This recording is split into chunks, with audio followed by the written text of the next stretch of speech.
Aujourd'hui, on parle post-traitement et je vais te montrer comment transformer cette image toute triste en cette image. La photo que je viens de te montrer, c'est une de mes préférées que j'ai capturée en début d'année. J'avais fait une centaine de photos du même rocher avec l'eau qui tournait autour. Et je la trouve assez unique, c'est pour ça qu'elle me plaît tant. Et pourtant, au moment où j'ai trié ces photos dans Lightroom, j'étais assez déçu du résultat. La composition est très mauvaise et surtout la lumière est inexistante. Mais il y en a une qui a quand même capté mon attention, donc c'est celle-ci. Et malgré tous ses défauts, il y a ce mouvement de tourbillon qui me plaît vraiment. Et j'ai senti à ce moment-là qu'elle avait du potentiel. Et c'est donc l'objet de ce tutoriel, je vais te montrer comment redonner un peu d'éclat à une photo très décontrastée. Ici, on va réaliser une retouche complexe et je vais vraiment te montrer ma méthode de A à Z pour sublimer une photo de paysage. Donc cette vidéo est destinée à des personnes qui ont déjà un minimum d'expérience en retouche.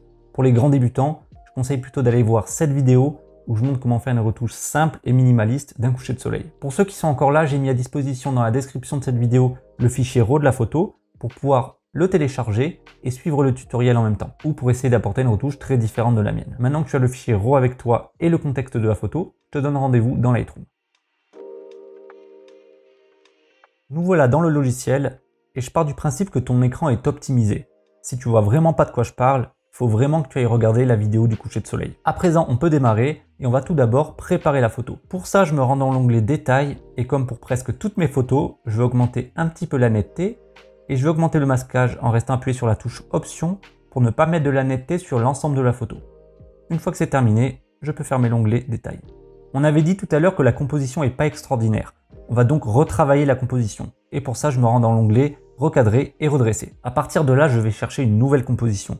Et pour ça, je vais me débarrasser des éléments qui ne me plaisent pas dans ma composition d'origine. Et c'est la partie supérieure de ma photo qui ne me plaît absolument pas. J'aimerais vraiment que ma nouvelle composition se concentre sur la pointe du rocher et sur le mouvement de tourbillon. Et je vais même pas garder le rocher dans son intégralité. Je pense que je vais le couper avec le bord du cadre. Une fois que j'ai une idée approximative de ce qui pourrait me plaire, je vais commencer par choisir un format 4/5 qui est le format Instagram et je vais réduire le cadre de ma photo. Je vais essayer de plus ou moins centrer la pointe de mon rocher. Je vais incliner légèrement le cadre. Je pense que ça rend beaucoup mieux comme ça. Ça peut prendre plus ou moins de temps de trouver la composition idéale. Je pense qu'ici on s'en rapproche. Je vais agrandir encore un petit peu le cadre. Hop, centrer la pointe. J'appuie sur Entrée et là j'ai quelque chose de pas trop mal. On a tous les détails importants de la scène et en tout cas cette composition me plaît beaucoup plus que celle d'origine. Une fois que j'ai ma nouvelle composition, je vais faire un clic droit, créer une copie virtuelle. J'ai bien ici copie 1, j'ai créé un doublon de ma nouvelle composition et on va pouvoir commencer la retouche. On démarre avec les réglages de base et je ne vais pas toucher à la balance des blancs parce que je vais y toucher plus tard avec des ajustements locaux. Donc pour le moment, je la laisse telle quelle. Pour la suite, on va faire quelque chose de très classique et comme d'habitude, je vais m'aider de l'histogramme pour juger mes curseurs. Donc je vais augmenter l'exposition pour centrer mon histogramme. Je vais augmenter un petit peu le contraste, mais pas trop. Diminuer les hautes lumières. Voilà, 80, je pense que c'est pas mal. Augmenter un petit peu les ombres.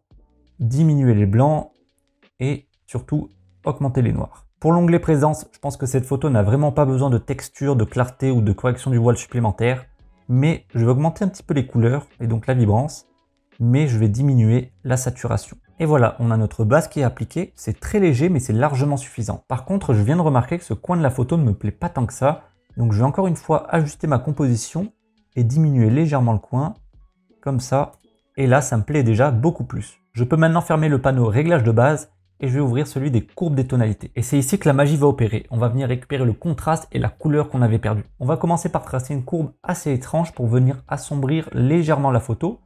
Je vais me contenter de 2 points ici et ici. C'est nickel.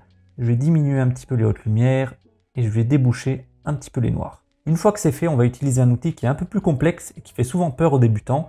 C'est le canal rouge, vert et bleu. Et ces courbes-là vont permettre d'ajouter des couleurs complémentaires dans les zones d'ombre et dans les hautes lumières. Dans le canal rouge, on va venir tracer une courbe qu'on connaît très bien, qui est une courbe en S. Voilà, j'ajuste mon 2e point et j'ajuste mon 3e point. Alors le résultat est assez moche, mais on n'a pas terminé. On va venir copier les paramètres du canal et on va venir les coller dans le canal vert. Hop, et on va venir les coller dans le canal bleu. Hop.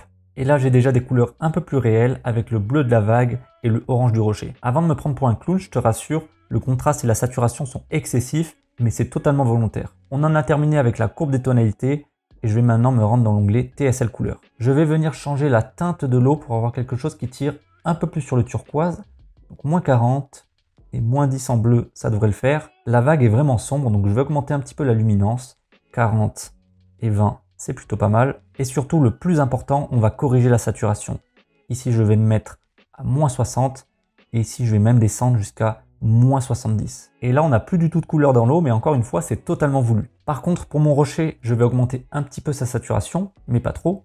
Et surtout, je vais augmenter sa luminance. Je vais maintenant fermer cet onglet et je suis assez content de ce qu'on a fait pour le moment, même si je pense que tu dois être assez perplexe. Mais ne t'inquiète pas, tu vas très vite comprendre. Pour les outils suivants, ça va être plutôt rapide et je vais commencer avec le color grading. Je trouve que sur cette photo, les couleurs sont un peu chaudes. Je vais compenser ça en venant ajouter un petit peu de bleu dans les ombres, environ 10 pour rester léger. Et même chose pour les hautes lumières, je vais venir ajouter un petit peu de bleu. Les tons moyens, je les laisse tels quels et je me rends à présent dans l'onglet étalonnage. Avec ce panneau, je vais toucher au bleu primaire pour essayer d'apporter un orange un peu plus joli à mon rocher et je vais augmenter un petit peu la saturation. Je peux à présent fermer l'onglet étalonnage, j'en ai terminé avec la retouche globale et je vais pouvoir passer aux ajustements locaux. Là aussi, on va utiliser des outils avancés et si tu n'as jamais entendu parler de gamme de luminance et de gamme de couleurs, je te renvoie vers la vidéo que je t'ai mise dans la description où je t'explique tout sur les ajustements locaux. Donc on démarre en cliquant sur masquage et en sélectionnant un dégradé radial. Je vais tracer mon dégradé de manière à sélectionner le centre de mon tourbillon. Voilà, je vais bien le placer ici et je vais même un petit peu l'incliner. Et ensuite, je viens cliquer sur inverser pour désélectionner le centre. Je vais ensuite diminuer légèrement l'exposition, augmenter un petit peu le contraste et venir diminuer la clarté. Tout ce que je viens de faire, ça me permet d'avoir le centre du tourbillon plus clair que le reste de la photo et c'est là où l'œil est plus susceptible de venir se placer en premier. On essaye donc de venir diriger le regard du spectateur vers le centre. On enchaîne ensuite avec le pinceau de retouche et je vais venir peindre le centre du tourbillon sans avoir à être très précis parce qu'ensuite on va cliquer ici sur les trois petits points, intersection du masque avec et gamme de couleurs. Avec ma pipette, je viens sélectionner le centre de la vague. On voit que j'ai bien sélectionné la couleur turquoise et après ça, je vais pouvoir affiner ma sélection. Sur cette nouvelle sélection, on va ajouter un tout petit peu de clarté, un tout petit peu d'exposition. Alors oui, on ne voit pas le bord du panneau, il dépasse de l'écran. C'est un bug de mise à jour avec les nouveaux outils. Je vais aussi augmenter un tout petit peu le contraste et surtout, je vais diminuer la température pour récupérer ce bleu turquoise mais uniquement sur ma sélection. Je viens maintenant créer un troisième masque, gamme de couleurs. Je sélectionne le bleu foncé de l'eau et je vais augmenter légèrement la température. Ça va créer un vrai contraste entre le centre du tourbillon et l'extérieur du tourbillon. On a terminé avec l'eau et on peut à présent s'occuper du rocher. Pour ça, je viens créer un quatrième masque. Encore une fois, gamme de couleurs pour sélectionner la couleur orange du rocher. Toujours dans cette idée de créer un contraste entre le centre de la vague et le reste de la photo, je vais augmenter la température de mon rocher et ça va également lui redonner une belle couleur orange.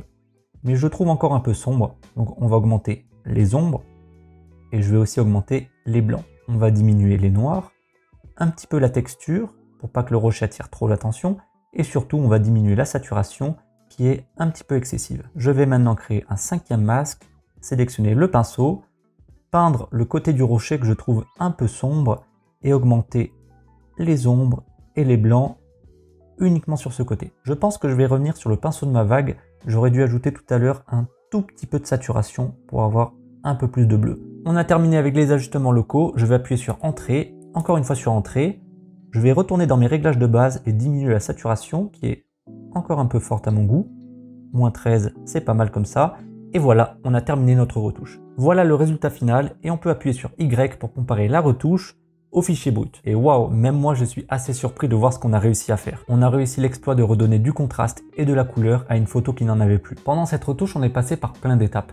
Et l'idée derrière ce qu'on a fait, c'était de venir ajouter de la saturation et du contraste en poussant sur les courbes pour ensuite venir désaturer cet excès de couleur et venir encore en ajouter mais de manière locale. Ça peut être un peu difficile à comprendre, mais pour faire plus simple, j'ai fait en sorte que l'attention se focalise sur le rocher et sur le centre de la vague. En tout cas, je t'avais prévenu, je t'ai dit que c'était une retouche complexe. Et je voulais rajouter une chose parce que certains vont penser que la photo est bien jolie, mais que ce turquoise est pas très naturel. Eh bien, en réalité, le jour où j'ai pris cette photo, il y avait bien du canard WC dans l'eau. Donc, le centre de ma vague était bien turquoise. Mais la photo est tellement décontrastée qu'on ne voyait plus cette couleur. Mais comme c'est un fichier RAW, les informations de la couleur turquoise sont toujours présentes. Donc au final, j'ai seulement récupéré la couleur que j'ai perdue et que j'ai vue de mes propres yeux. Et c'est vrai que derrière, je l'ai un petit peu accentué. Voilà, c'est tout pour aujourd'hui. J'espère que tu auras appris quelque chose. N'hésite pas à appliquer ces techniques sur cette photo, sur les tiennes. N'hésite pas à me taguer sur Instagram. Et je te dis à bientôt pour une prochaine vidéo.